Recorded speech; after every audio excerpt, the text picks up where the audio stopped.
একটা ভয়াবহ যুদ্ধ কিন্তু প্রায় লেগেই গিয়েছিল। মানে মধ্যপ্রাচ্যের আকাশ তখন বারুদের গন্ধে একেবারে থমথমে। কিন্তু একেবারে শেষ মুহূর্তে গিয়ে পুরো খেলাটাই ঘুরে গেল। চলুন আজকের এই আলোচনায় আমরা দেখি ঠিক কিভাবে ধ্বংসের মুখ থেকে এই ভঙ্গুর শান্তিটা জন্ম নিল। ভাবুন একবার, ঠিক এই কথাগুলোই কিন্তু বলা হয়েছিল। বিশ্ব তখন একটা বিধ্বংসী সামরিক সংঘাতের একেবারে কিনারায় দাঁড়িয়েছিল। উত্তেজনা যাকে বলে একেবারে চরমে। যখন সবাই ধরে নিয়েছে ধ্বংস অনিবার্য, ঠিক তখনই যুদ্ধের মোড় ঘুরে গেল।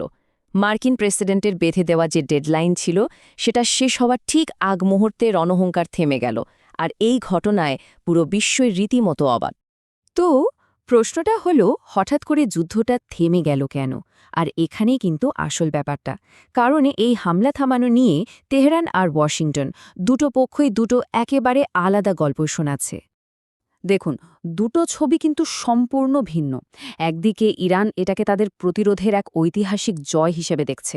তাদের কথা হলো, তাদের প্রতিরোধের কারণেই আমেরিকা আলোচনা টেবিলে আসতে বাধ্য হয়েছে।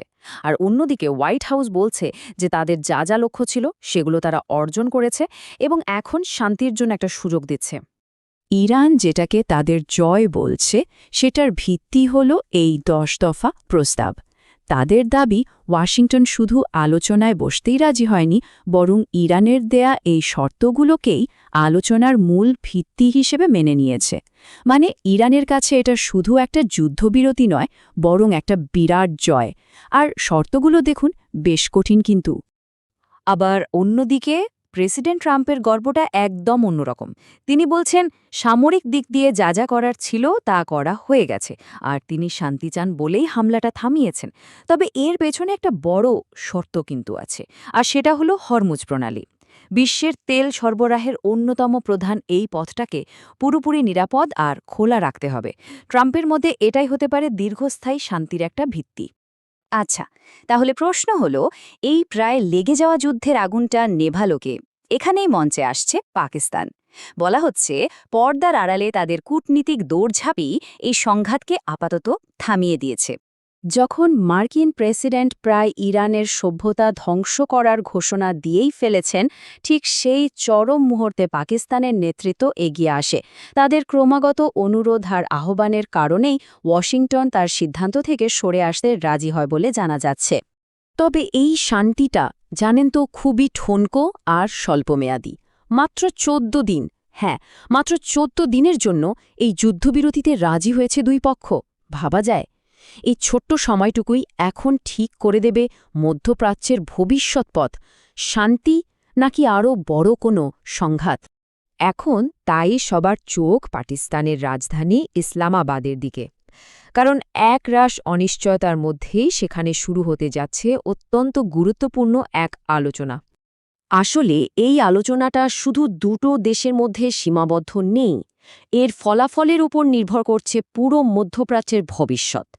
একদিকে ইরানের নিজেদের প্রভাব টিকিয়ে রাখার লড়াই, আর অন্যদিকে মার্কিন স্বার্থ রক্ষার একটা মরিয়া চেষ্টা। ইরানের এই কড়া হুঁশিয়ারি শুনলেই বোঝা যায় শান্তিটা কতটা ভঙ্গুর। তারা কিন্তু পরিষ্কার করে দিয়েছে যে আলোচনা মানেই যুদ্ধ শেষ হয়ে যাওয়া নয়। তাদের দাবি পূরণ না হলে তারা আবারও হামলা চালাতে এক মুহূর্ত দ্বিধা করবে না।